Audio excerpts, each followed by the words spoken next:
আসসালামু আলাইকুম রাহমাতুল্লাহ। আজকের ক্লাসে তোমাদের সবাইকে স্বাগতম। আজকে আমরা এসএসসি পদার্থবিজ্ঞানের ছোট্ট একটা টাইপ নিয়ে আলোচনা করব। দূরত্ব ও সরণ কাকে বলে এবং এটার ব্যাখ্যা কি, এই বিষয়টা নিয়ে আজকের ক্লাসে আমরা আলোচনা করব।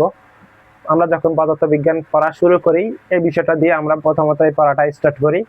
এর উপর ধারণা করে আমরা পরবর্তী টাইপগুলো আলোচনা করি বা পরবর্তী বিষয়গুলো আয়ত্ত করতে পারবো।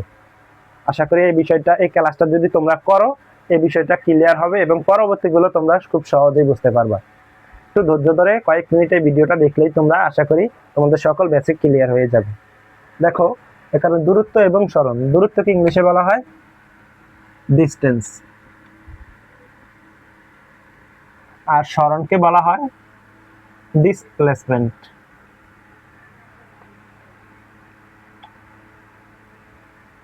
ডিসপ্লেসমেন্ট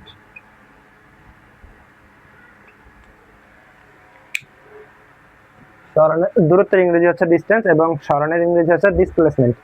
এখন দেখো, ডিস্টেন্স এবং ডিসপ্লেসমেন্ট এটাতে দ্বারা কি বোঝায়। ধরো এখানে একটা বিন্দু আছে, এটা হচ্ছে এ বিন্দু, আর এখানে আরেকটা বিন্দু আছে, এটা বি। এখানে এ একটা বস্তু, বি একটা বস্তু। এখন দেখো, একজন লোক যদি চায়, ধরো এইখানে একটা বস্তুকে আমি এই জায়গায় নিয়ে যাব। এখন আমি যদি চাই তাকে এইভাবে ঘুরে এইভাবে নিয়ে যেতে পারি, আবার সে এইভাবে ঘুরে এইভাবে যেতে পারে। ধরো এখানে তার লাগলো 25 মিটার, এখানে লাগলো তার 20 মিটার। এখন কেউ একজন করলো কি, সে এইভাবে গেল, তার লাগলো ধরো 17 মিটার। বিষয়টা বুঝতে পারছো?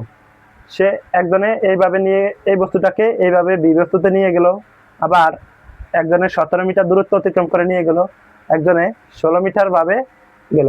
আর একজন কি করলো, সে সোজা চলে গেল, সোজা এ থেকে বিতে গেল। তখন তার লাগলো ধরো এখানে 12 মিটার। এ থেকে বিতে সে 12 মিটার দূরত্ব অতিক্রম করে সে একটা নির্দিষ্ট পথে গেল। এই যে নির্দিষ্ট যে পথটা, এটাকে আমাদের সরণ বলে। এবং এখানে সবচেয়ে ক্ষুদ্রতম দূরত্বটা হয়েছে, দেখো এখানে 17, এখানে 20, এখানে 25, কিন্তু এখানে হচ্ছে 12 মিটার।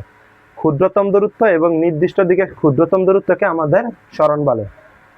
আর যে কোনো অবস্থানের পরিবর্তনকে আমাদের দূরত্ব বলে। দেখো, এখন আসো আমরা দূরত্ব আর এখানে হচ্ছে সরণ। এই যে আমাদের 25 মিটার এবং 20 মিটার, 17 মিটার, এগুলো হচ্ছে আমাদের কি, সবগুলো দূরত্ব। এই সবগুলো হচ্ছে আমাদের দূরত্ব। আর যে 12 মিটার, এটা হচ্ছে আমাদের সরণ।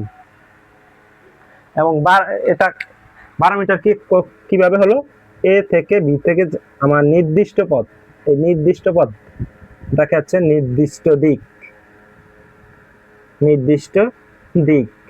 কিন্তু এখানে আমাদের নির্দিষ্ট কোনো দিক নাই, এখানে নির্দিষ্ট কোনো দিক নেই। দেখো, দূরত্বের ক্ষেত্রে নির্দিষ্ট কোনো দিকের প্রয়োজন নাই, যে কোনো অবস্থানের পরিবর্তনকে তোমার দূরত্ব বলে। এতে করে সংজ্ঞাটুকু লেখো, যে কোনো অবস্থানের পরিবর্তনকে আমাদের দূরত্ব বলে। এখানে নির্দিষ্ট কোনো দিকের প্রয়োজন নাই। এবং আর সরণের ক্ষেত্রে ক্ষুদ্রতম দূরত্বকে কোনো নির্দিষ্ট দিকে ক্ষুদ্রতম দূরত্বকে সরণ বলে, কোনো নির্দিষ্ট দিকে ক্ষুদ্রতম দূরত্বকে সরণ বলে। এবং যে কোনো অবস্থানের পরিবর্তনকে আমার দূরত্ব বলে। দেখো, দূরত্বের ক্ষেত্রে আমাদের যে কোনো অবস্থান, এখানে 25, এখানে 17, এখানে 20, এভাবে গিয়েছে। এখন আর এখানে আমাদের আসছে কত, 12। ক্ষুদ্রতম দূরত্বকে বলা হয় সরণ নির্দিষ্ট দিকে। দেখো, এ থেকে বি কিন্তু একটা নির্দিষ্ট পথ, এ থেকে বি একটা নির্দিষ্ট পথে গিয়েছে এবং সোজা গিয়েছে একটা নির্দিষ্ট দিকে, ক্ষুদ্রতম দূরত্ব হয়েছে, তাকে আমরা সরণ বলছি। আর যেটা কোনো নির্দিষ্ট দিক নাই এবং যে কোনো অবস্থানের পরিবর্তন, তাকে আমাদের দূরত্ব বলে। এখন দূরত্ব হচ্ছে আমাদের স্কেলার রাশি। আমরা এর আগের পর্বে জেনেছি যে দূরত্ব, আমি বলে দিয়েছিলাম যে দূরত্ব একটা স্কেলার রাশি। দূরত্ব হচ্ছে স্কেলার রাশি। দূরত্বের একক হচ্ছে মিটার, দূরত্বের একক মিটার। এবং দূরত্বকে প্রকাশ করে ডি দ্বারা, দূরত্বকে ডি দ্বারা প্রকাশ করা হয়। দূরত্বের একক হচ্ছে মিটার এবং দূরত্বকে ডি দ্বারা প্রকাশ করে।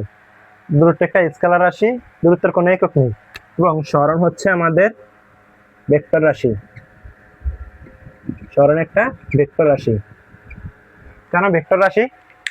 আমরা এর আগের পর্বে তোমাদের ভেক্টর রাশি এবং স্কেলার রাশিতে বুঝিয়েছি যে ভেক্টর রাশিকে প্রকাশ করতে হলে মান এবং দিক উভয়ের প্রয়োজন। দেখো এখানে এ এবং বি তে আমার যে ক্ষুদ্রতম দূরত্বটুকু হয়েছে, এখানে কিন্তু একটা নির্দিষ্ট দিক আছে, এ থেকে বিতে বি একটা দিক এবং এটার নির্দিষ্ট একটা মান আছে 12 মিটার। এজন্য আমরা সরণকে ভেক্টর রাশি বলবো এবং সরণের একক হচ্ছে আমাদের মিটার। সরণের একক মিটার। কেন? দুইটাই দূরত্ব, সরণের একটা দূরত্ব এবং দূরত্ব একটা দূরত্ব। এখন দেখো এটার একক হচ্ছে মিটার, এটা একটা এবং এটাকে প্রকাশ করা হয় আমাদের এস দিয়ে, সরণকে প্রকাশ করা হয় এস দিয়ে। সরণ একটা ভেক্টর রাশি, সরণের একক হচ্ছে মিটার, সরণকে প্রকাশ করে এস দিয়ে এবং দূরত্বকে প্রকাশ করে ডি দ্বারা। দূরত্বের একক মিটার, দূরত্ব একটা স্কেলার রাশি। স্কেলার রাশি কেন? দূরত্বের নির্দিষ্ট কোনো দিক নাই, শুধু মান আছে এবং এর কোনো নির্দিষ্ট দিক নাই। আর সরণের ক্ষেত্রে নির্দিষ্ট দিক আছে। বুঝতে পারছো? আশা করি তোমরা এই বিষয়টা বুঝতে পারছো যে ক্ষুদ্রতম কোনো নির্দিষ্ট দিকে ক্ষুদ্রতম দূরত্বকে আমাদের সরণ বলে এবং যে কোনো অবস্থানের পরিবর্তনকে আমাদের দূরত্ব বলে। দূরত্বের কোনো নির্দিষ্ট দিক নেই, শুধু এর নির্দিষ্ট একটা মান আছে এবং দূরত্ব একটা স্কেলার রাশি, দূরত্বের একক মিটার, দূরত্বকে ডি দ্বারা প্রকাশ করে। আর সরণ হচ্ছে একটা স্কেলার রাশি, সরণের নির্দিষ্ট দিক আছে, সরণকে প্রকাশ করতে হয় এস দ্বারা প্রকাশ করে এবং সরণের একক হচ্ছে মিটার। আশা করি বুঝতে পারছো। আজকের জন্য এই পর্যন্তই। সবাই ভালো থাকবা, সুস্থ থাকবা এবং আমাদের ক্লাসগুলো যদি তোমাদের কাছে ভালো লেগে থাকে অবশ্যই লাইক, কমেন্ট এবং শেয়ার করে দিবা এবং তোমাদের যাদের বন্ধুরা আছে তাদের বন্ধুদের কাছে আমাদের এই ক্লাসগুলো শেয়ার করে দিবা। সবাইকে অসংখ্য ধন্যবাদ। আসসালামু আলাইকুম।